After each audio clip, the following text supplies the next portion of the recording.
here's what the stuff we want to hear about. So this is at what? I think it's called the GitHub conference, and Satya Nadella, the CEO of Microsoft and Xbox, which is, Xbox is just a shoot off of Microsoft. But here he is at the GitHub conference, I believe it is, talking about the future of Xbox and where they plan on taking the company going forward. So here he is doing an interview with these two guys. So here we go. Business model, shifting your business model. It seems like the console wars are over. Take me through the journey. You're a peacetime CEO now. The wars are over, baby. But take me through the evolution. PlayStation 1. They took down Sega, and they took down Xbox. Side of the business. It's one of the most interesting pieces of Microsoft. Yeah, I think you've got to remember, in fact, Flight Simulator, I think, was the first product Microsoft built, even before, I think, our DevTools was first. Yeah. Flight Simulator was second. That says so much about the culture. Yeah, it is. As soon as you gave the developers the ability to write code, let's make a game. It's amazing. And so, to me, remember, the biggest gaming business is the Windows business. Yeah. To us, gaming... the biggest gaming business is mobile, but... Steam has built a massive marketplace on top of it and done a very successful job of it. So, to us, the way we are thinking about gaming is, first of all, now we're the largest publisher. Yeah. They are. After the Activision. So therefore, we want to be a fantastic publisher. Similar approach to what we did with Office. Yeah. We're going to be everywhere in every platform. So yes, they are. Whether it's consoles, whether it's the PC, whether it's mobile, whether it's cloud gaming, or the TV. So we just want to make They basically just want to take over gaming as a whole. Everywhere. Yeah. Second, we also want to do innovative work. They say that they are the biggest publisher, but lately, have you noticed all the games they've been putting out aren't that great and are not really like popping off? Like, for instance, they just released the Outer Worlds 2. And that game apparently on Steam is charting lower than Avowed, another game they recently put out that did terrible. So they're the biggest publisher right now, but they don't really have any great games to speak of that they put out. Like, the best game they probably put out was Call of Duty, which isn't even doing that great. And I mean, it's still doing fabulous, but it's not doing Call of Duty numbers like it should. And now we have Battlefield 6, which looks like it might be eating a lot of players, like bringing players over from Call of Duty, because it's looking pretty good. And they just released the today too, the Battle Royale mode. We'll play that a little later. But I played a little bit off stream. It was actually pretty fun. And I don't play those types of games, and I was enjoying it. So it with Vince Zampella, I think it is his name, who used to do Call of Duty for Activision. He left and went to EA. He's now running the Battlefield team.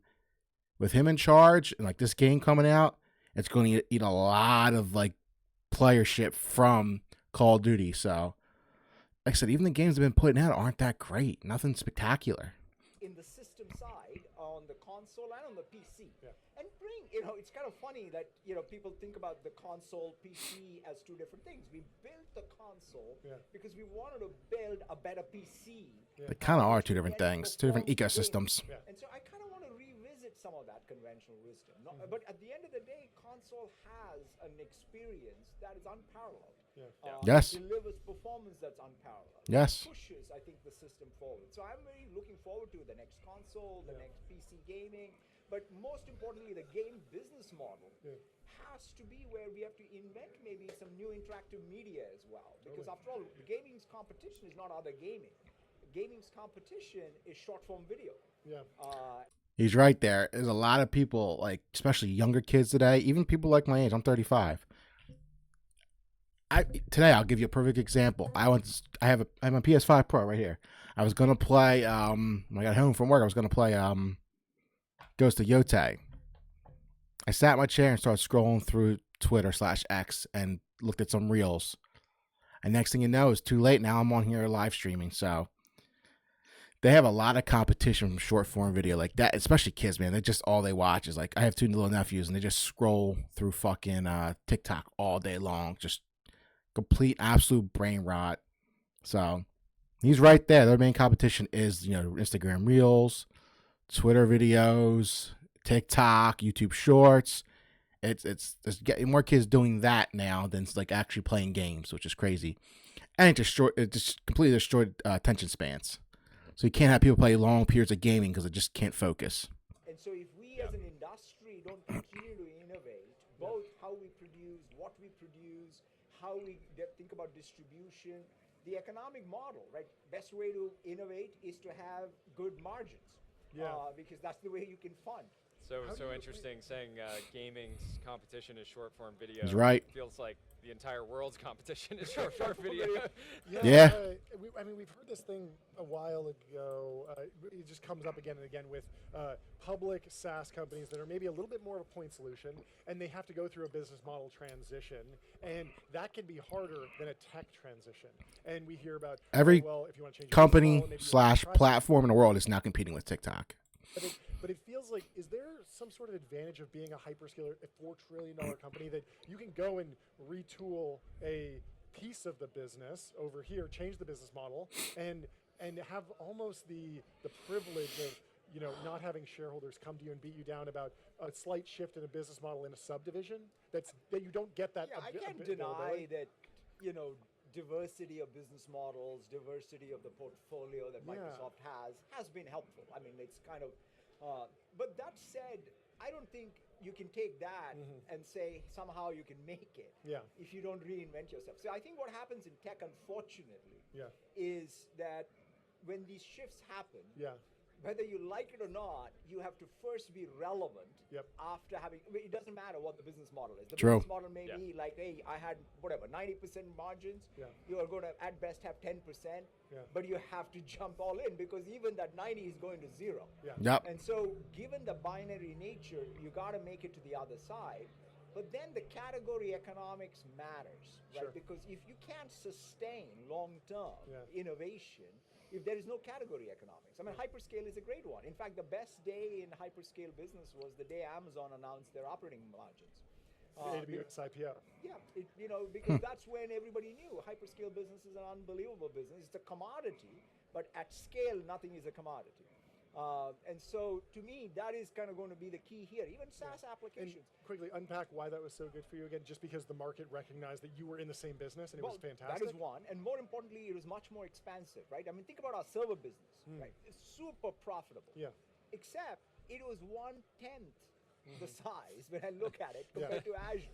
So we sold a few servers, but man, we sell a lot of cloud VMs or containers. Who would have thought how expansive the cloud consumption model is going to be in terms of people being able to it's kind of the Jevons paradox that sort of really played out in a massive way. If you just with make cloud it, broadly.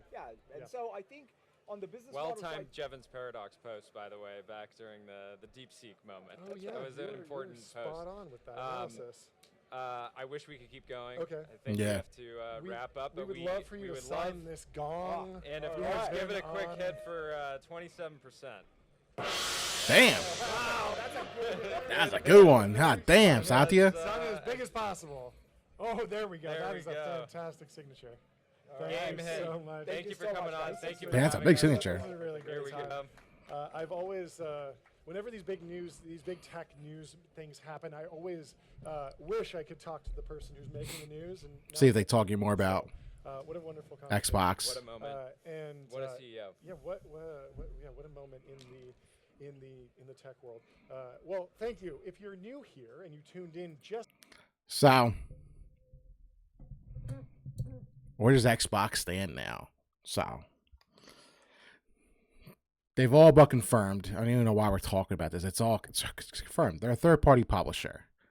They're a third-party publisher first, a cloud gaming company second. Well, okay, hold on. They're a third-party publisher first, a subscription service second, and a cloud gaming third, and a console developer maker dead last. The rumor is now that the new console coming out, it's going to be some kind of, it's going to out a Steam Deck. I didn't see that till now. The new rumor is, it's kind of a rumor, kind of based in fact. Their new console is going to be like a highly curated premium experience.